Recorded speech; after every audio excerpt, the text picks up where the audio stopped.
عطا فرمایا، اور کسی نبی کو اللہ نے کسی پتھر پر کھڑے کر کے یہ معجزہ عطا فرمایا۔ لیکن اس بات سے آپ بھی بخوبی واقف ہیں کہ حضرت آدم علیہ السلام کو جب تخلیق کرنا مقصود تھا تو ان کی تخلیق پر جو معجزہ ان کو عطا فرمایا، ان کی معراج کیا تھی جناب آدم کی؟ حضرت آدم کو اللہ تعالیٰ نے مختلف نام یاد کروائے۔ کیا نام یاد کروائے؟ بولیے۔ یاد کروائے انہیں، اور پھر فرشتوں کو بھی یاد کروائے، اور پھر ایک دن کہا بتاؤ فرشتوں کہ میں نے ایک دفعہ تمہیں نام یاد کروائے تھے، وہ نام کیا تھے؟ تو آگے سے فرشتوں کا جواب یہ تھا کہ مولا وہ تیری ذات بہتر جانتی ہے، وہ تیری ذات بہتر جانتی ہے۔ مالک ہم تو بھول گئے، ہمیں تو نہیں یاد وہ کون سے نام تھے۔ پھر اعلان ہوتا ہے اے آدم وہ نام سناؤ جو ہم نے آپ کو بھی یاد کروائے تھے۔ اللہ کے نبی نے وہ نام پڑھنے شروع کر دیے۔ اب یہ دیکھیے گا علم کی اہمیت، شان کیا ہے۔ فرمایا فرشتوں تم وہی فرشتے ہو نا جو کہتے تھے کہ یہ تو زمین میں فساد کرے گا، یہ زمین میں بولیے فساد کرے گا۔ اے فرشتوں میں نے اس وقت کہا تھا کہ فرشتوں تم وہ نہیں دیکھ رہے، انی اعلم ما لا تعلمون، جو میری ہستی اور میری ذات دیکھ رہی ہے۔ تمہاری نظر وہاں تک نہ تھی جہاں تک میری نظر تھی۔ آج میں تمہیں بتاتا ہوں کہ میرا نبی کیا ہے۔ تم نے انسان کا فساد کرنا دیکھا، تم نے یہ نہ دیکھا اس آدم کی نسل میں کوئی محمد نام کی ہستی نبی آنا ہے۔ تم نے آدم کے بیٹے کو دیکھا خون بہاتے ہوئے، تم نے جناب آدم کے بیٹے کو قتل کرتے ہوئے دیکھا، لیکن یہ نہ دیکھا کہ مصطفیٰ نام کی ہستی نبی آنا ہے جس نے آ کر ہر قسم کے فساد کو ختم کرنا ہے۔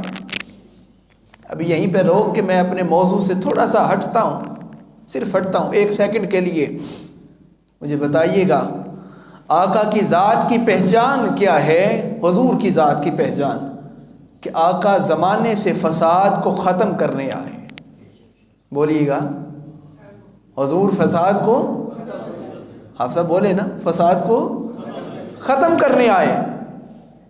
تو جو کلمہ بھی پڑھے حضور کا اور پھر مختلف حربے استعمال کر کے امت میں فساد ڈلوائے، اسے چاہیے کہ وہ اندازہ لگائے اور اپنا راستہ چیک کرے کہ وہ مصطفیٰ کریم کے راستے پر نہیں ہے۔ مصطفیٰ کریم کا صحیح معنوں میں غلام وہ ہے جو فساد پھیلاتا نہیں ہے بلکہ فساد کو ختم کرواتا ہے۔ واپس موضوع کی طرف آتے ہیں۔ فرمایا کہ اے میرے آدم، اے فرشتو، تمہاری نظریں کہاں رہ گئیں؟ تم نے بس یہ دیکھا کہ آدم آئے گا، بشر بنے گا، اور بشر آئیں گے، انسان آئیں گے، فساد، خون ریزی، دنگے فساد ہوں گے؟ نہ اے فرشتو آؤ، میں تمہیں جناب آدم کی پیشانی دکھاتا ہوں اور پیشانی میں نور مصطفیٰ دکھاتا ہوں۔ نور مصطفیٰ سے جناب آدم کی پیشانی کو چمکایا۔ اب یہیں سے روک کر میں جو بات کر رہا تھا اسی پر واپس آ گئے۔ آپ نے سنا ہر نبی کو معراج کروائی، ابھی ذکر کرتے ہیں باقی نبیوں کو کس طرح کروائی گئی، لیکن میں اس کے اور ایک رخ آپ کے سامنے رکھنا چاہتا ہوں۔ کبھی آپ نے دل میں خیال کیا ہوگا کہ حضور کو جو معراج ملی تھی کیوں ملی تھی، وجہ کیا تھی؟ جانتے ہیں حضور کی معراج کی وجہ کیا ہے؟ سیکھنے کے لیے آئے ہیں نا سارے، میں بھی سیکھتا ہوں، آپ بھی سیکھتے ہیں، اور حضور نے فرمایا کہ ماں کی گود سے لے کر قبر تک علم حاصل کرو، اور سنیے سیکھتے کیا ہیں اور کیسے سیکھتے ہیں، کیا سیکھتے ہیں۔ ہمہ وقت ہر وقت اگر ہم ہر چیز کو اللہ کی رضا کے لیے سیکھیں، چاہے وہ دنیا داری کا کام ہی کیوں نہ ہو، وہ تمہارے لیے نیکی کا سبب ہے۔